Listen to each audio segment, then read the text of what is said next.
Hi friends, ఎలా ఉన్నారు? ఈరోజు మన ఆనందలహరిలో భక్తి అంటే ఎలా ఉండాలి, భగవంతుణ్ణి ఏమి కోరాలి అనే దానికి ఉదాహరణగా ఓ కథ. పాండవులు అరణ్య అజ్ఞాతవాసాలు ముగించుకున్న తర్వాత కురుక్షేత్ర సంగ్రామంలో విజయం సాధించారు. పట్టాభిషిక్తులైన అనంతరం వారు శ్రీకృష్ణుని దర్శనానికి వెళ్ళారు. వారి వెంట వారి తల్లి కుంతీదేవి కూడా ఉంది. శ్రీకృష్ణుడు అందర్నీ ఆప్యాయంగా పలకరించాడు. పాండవుల విన్నపాలు వింటూనే కుంతీదేవిని సమీపించి, అత్తా, నీ కోరికేంటి? ఇంకా ఏమైనా కావాలా అని ప్రశ్నించాడు. శ్రీకృష్ణుణ్ణి కుంతి ఆత్మీయంగా అక్కును చేర్చుకుంది.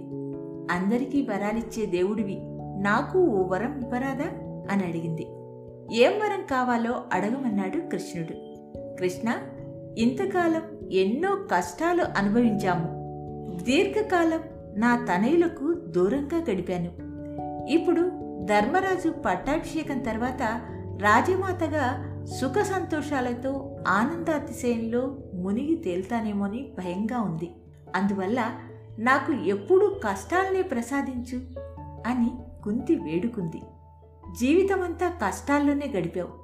ఇక ముందు సుఖ సంతోషాలతో బంధుబలగంతో గడపక నీకు మళ్లీ కష్టాలే కావాలంటున్నావు. ఇదేమి కోరిక అని నవ్వుతూ ప్రశ్నించాడు కృష్ణుడు. కృష్ణ, కష్టాల్లో ఉన్నప్పుడు ఎప్పుడూ నీ నామస్మరణే చేసేవాళ్లం. ఆర్తిగా నిన్ను తలుచుకోగానే మాకు నీ దర్శన భాగ్యం కలిగేది. కష్టాల్లో ఉన్నవారు ఎప్పుడు కోరినా నీవు ఉన్న పళంగా సాక్షాత్కరించి వారి ఆపదలు తీర్చేవాడివి. ఆశగా పిలిస్తే అభయహస్తంతో నిలిచేవాడివి. బాధతో స్వామి అంటే బాధ్యతగా చేయందించేవాడివి. దరహాస వర్చస్సుతో నీ దర్శనం లభించేది. ఇప్పుడు నిన్ను ఆర్తిగా పిలవాలంటే అలాంటి పరిస్థితి లేదు కదా. ఆర్తత్రాణ పరాయండవు. అనురాగంతో పిలిచేవారి కన్నా ఆవేదంతో పిలిచేవారి వైపే నీ మనసు మొగ్గుతుంది. అందువల్ల నిన్ను దర్శించాలంటే ఇక్కడకు రావాలి. భవబంధ విముక్త పాహిమాం అనగానే శంఖచక్రాలను వదిలి అర్ధాంగికి కూడా చెప్పకుండా భక్తులకు బందీ అయ్యేవాడివి. ఇక్కడకు వచ్చినా నీ దర్శన భాగ్యం కలుగునో లేదా కదా. అందుకే మాకు కష్టాలే ప్రసాదించు స్వామి అని వేడుకుంది కుంతి. ఈ కథలో నీతి ఏంటంటే, నిజమైన భక్తులు భగవంతుడి కోసం తాపత్రయపడుతుంటారు, సుఖాల కోసం కాదు. ఆ భగవంతుడి వెంట ఉంటే అన్నీ ఉంటాయి.